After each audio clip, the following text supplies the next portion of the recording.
ஆன்மீக அன்பர்கள் அனைவருக்கும் வணக்கம். உங்களெல்லாம் இந்த ஆன்மீக சேனல் மூலியமாக சந்திக்கிறதுல நான் ரொம்பவும் சந்தோஷப்படுறேன். நாங்கள் போகிற வீடியோலாம் உங்களுக்கு பிடிச்சிருந்ததுன்னா நீங்கள் லைக் பண்ணுங்கள், ஷேர் பண்ணுங்கள். குளத்தூர் பாபா டெம்பிள் சேனலுக்கு நீங்கள் சப்ஸ்கிரைப் பண்ணுங்கள். நீங்கள்லாம் என்னோட வரும்பொழுது இன்னும் நிறைய விஷயங்களை நான் சொல்ல கடமைப்பட்டிருக்கேன். வாங்க இப்போ நம்ம வீடியோக்குள்ளே வரலாம். இன்னைக்கு திருவம்பாவை திருப்பள்ளி எழுச்சி பாடல் 8 சொல்ல போகிறேன். மார்கழி மாதம் 28 திருவம்பாவை திருப்பள்ளி எழுச்சி பாடல் 8. முதல்ல பாட்டை சொல்லி அதற்கான விளக்கங்களை சொல்றேன்.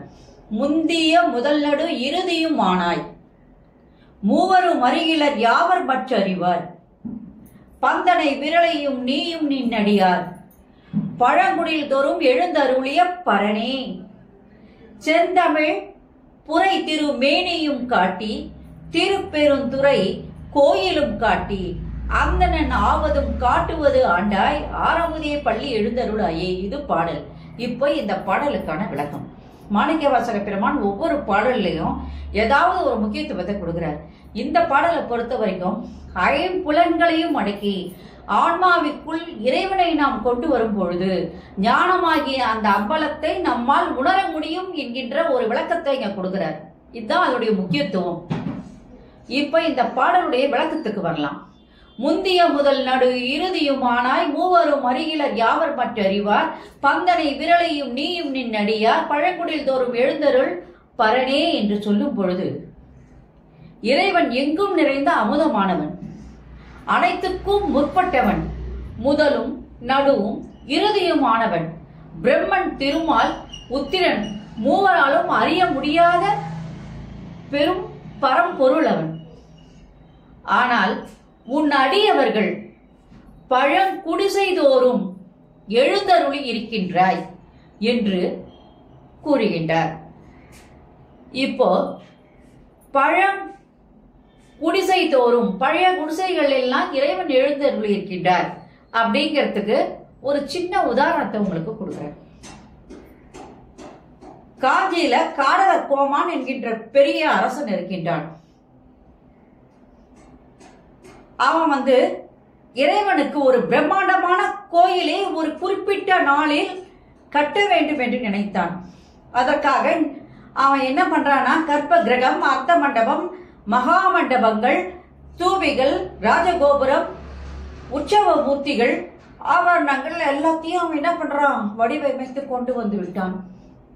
பிரம்மாண்டமா கோயில் எழும்பிடுச்சு. பாக்குறவங்களாம் அந்த கோயிலை பார்த்து வியந்து போறாங்க. அவன் இறைவன்கிட்ட ஒரு குறிப்பிட்ட நாள்ல நீங்க அங்க எழுந்தருள வேண்டும் என்று இறைவனை போய் வேண்டுகின்றான். அப்பொழுது இறைவன் அந்த இரவு அவனுக்கு அவனுடைய காட்சி கொடுக்கிறார். யாருக்கு? அந்த காடவர் கோமானுக்கு இரவிலே கனவிலே காட்சி கொடுத்து ஒன்று சொல்றார். என்னன்னா, பூசலர் நாயனார் என்கின்றவர் கட்டிய கோயிலில் நான் அதே நேரத்துல அதே நாள்ல அதே நேரத்துல நான் போய் எழுந்தருள போறேன். அதனால உன்னுடைய கோயிலில் நான் அந்த நேரத்தில் எழுந்தருள முடியாது. வேறு ஒரு நாள் நீங்க பூஜை செய்யுங்க, அந்த நாள்ல நான் எழுந்தருளறேன் அப்படின்னு வாக்கு கொடுக்கிறார். அப்போ அந்த ராஜா நினைக்கிறான், காடவர் கோமான் யார் அந்த பக்தியுடைய அந்த பக்தன் யார், அவரை போய் நம்ம பார்க்கணும். அவன் அவ்வளோ பெரிய வசதி படைச்சவனா, பெரும் மன்னனா அவன் அப்படின்னு சொல்லி அந்த பூசலார் நாயனார் எங்க இருக்கான்னு பார்த்துட்டு வர்றார். அவர் ஒரு குடிசையில ஓரத்துல உட்கார்ந்து ஒரு திண்ணையில படுத்துக்கிட்டு சிவன் மீது பாடல் பாடிக்கிட்டு இருக்காரு. அவரை பார்த்த உடனே காடவர் கோமானுக்கு ஒரு அதிர்ச்சி. என்னடா இது, இவர் எங்க போய் கோயில் கட்டுறது அப்படின்னு சொல்லி அவர்கிட்ட போய் பேசுறாரு. பூசல நாயனார்கிட்ட பேசுறாரு. நீங்க சிவனுக்காக கோயில் கட்டினீங்களா அப்படின்னு கேக்குறாரு. அவர் சொல்றாரு, யார் உங்களுக்கு சொன்னது அப்படின்னா, சிவன் என் கனவுல சொன்னார் அப்படின்னு சொல்லும் போது, இறைவா அப்படின்னு சொல்லி அந்த சிவபெருமான்கிட்ட நினைச்சு கண்ணுல இருந்து அவருக்கு அப்படியே தனியா சொல்லிது. அழுகுறார். இந்த ஏழையின் குடிசைக்கு நீ வந்திருக்கியா? நான் கட்டிய கோயில்ல நீ அந்த நேரத்தில் எழுந்தருள போகிறாயா அப்படின்னு சொல்லி அப்ப சொல்றாரு, நான் என்னுடைய மனசுக்குள்ள கோயில் கட்டுறேன், அங்கதான் ஈசனை எழுந்தருளை செய்ய போறேன்.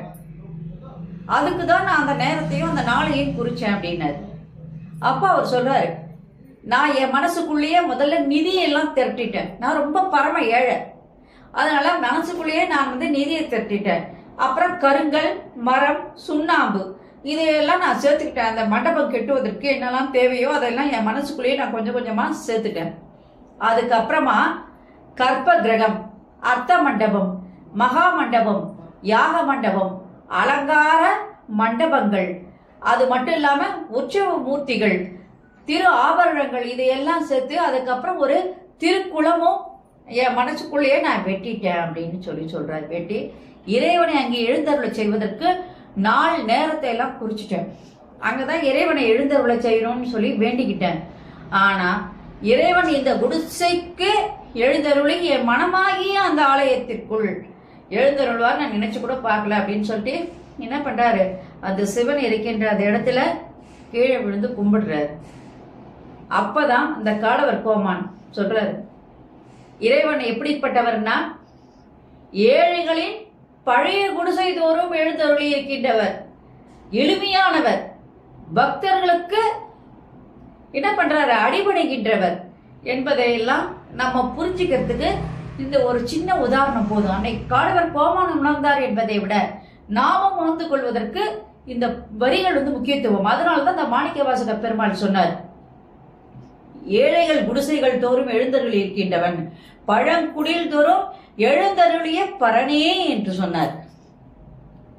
அடுத்த வரிகளை பார்க்கலாம். இப்போ செந்தழல் புரை திருமேனியும் காட்டி திருப்பெருந்துறை கோயிலும் காட்டி அந்தணன் ஆவதும் காட்டு வந்து ஆண்டாய் ஆரமுதே பள்ளி எழுந்தருளாயே என்று கூறுகின்றார்.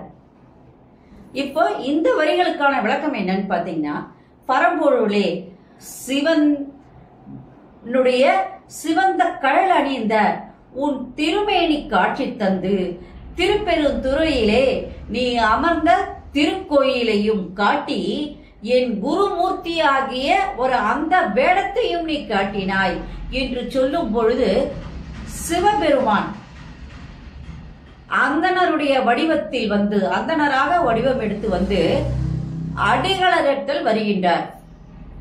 தில்லையிலும் மற்ற பகுதிகளிலும் ஓதி அருளுகின்ற அந்த திருப்பாடல்களை எல்லாம் தொகுத்து திருவாசகம் எழுதி கை சாத்திட்டு கையெழுத்திடுறார். திரு அம்பலப்படியிலே வைத்துவிட்டு மறைந்தார். அப்படிப்பட்ட அந்த சிவபெருமானிடம் மாணிக்க வாசகர், இறைவா நீ வந்து உன்னுடைய திருவிரலால் நான் வந்து உன்னோடு இரண்டர கலந்து விட்டேன், இருந்தாலும் கூட நீ வலிய வந்து என்னை ஆட்கொண்ட இறைவா, இப்பொழுது நீ அந்த பள்ளியிலிருந்து எழுந்து அருளி வந்து அனைவருக்கும் திருக்காட்சி தருவாயாக என்று வேண்டுகிறார். இது பாடலுடைய அர்த்தம் என்னன்னு பார்த்துட்டீங்க, விளக்கத்தை பார்த்தீங்க. இப்ப இந்த பாடலுடைய சிறப்புன்னு பார்த்தீங்கன்னா, முதல் முடிவு, அதே நேரத்தில் நம் முதலும் நடுவும் முடிவும் ஆனவன் அந்த இறைவன். பிரம்மா, விஷ்ணு, உத்திரன் இவர்களால அவரை அறிய முடியவில்லை. இருந்தாலும் சிவனுடைய தோற்றம் அனைத்துமே நாம் காண்கின்ற காட்சி எல்லாம் சிவனின் தோற்றம் தான், எல்லாமே சிவமயம்தான். அப்படிப்பட்ட அந்த இறைவன் திருப்பெருந்துறையிலே எழுந்தருளி பக்தர்களுக்கு காட்சி தந்து எனக்கு ஒரு குருமூர்த்தியாக, அந்த மாணிக்கவாசகர் சொல்றார், எனக்கு குருமூர்த்தியாக அந்தனர் வடிவில் வந்து என்னை ஆட்கொண்ட தில்லை அம்பல பெருமானே அப்படின்னு சொல்லி வேண்டுகிறார். என்னை ஆட்கொண்டது போல மெய்ஞானத்தால் உன்னை அறிவதற்காக வருகின்ற உன் பக்தர்களுடைய குடிசைகளுக்கு, பழைய குடிசைகள் தோறும் நீ வந்து என்ன பண்ற, உமாதேவியோடு எழுந்தருளி அவர்களுக்கு காட்சி கொடுக்கின்றாய். ஈசனே, ஆனந்த கடலே, பள்ளி எழுந்தருள்வாயாக என்று மாணிக்க வாசக பெருமான் இந்த பாடலிலே அழகாக விவரித்து கூறியுள்ளார். நன்றி, வணக்கம். இந்த வீடியோ உங்களுக்கு பிடிச்சிருந்ததுன்னா நீங்க லைக் பண்ணுங்க, ஷேர் பண்ணுங்க, கொளத்தூர் பாபா டெம்பிள் சேனலுக்கு நீங்க சப்ஸ்கிரைப் பண்ணுங்க. நீங்களாம் என்னோட வரும்பொழுது இன்னும் நிறைய விஷயங்களை நான் சொல்ல கடமைப்பட்டிருக்கேன். நன்றி, வணக்கம். ஓம் நம. Subscribe to my channel and please press the bell icon for more videos.